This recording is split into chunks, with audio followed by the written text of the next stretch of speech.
పూజలలో స్వర్ణ కవచమును దాల్చిన కనక దుర్గాదేవి.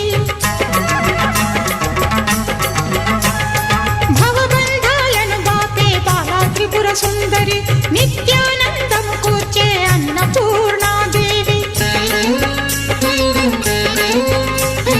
లోక శాంతిని సంరక్షించే సుమంత్రమూర్తి గాయత్రి.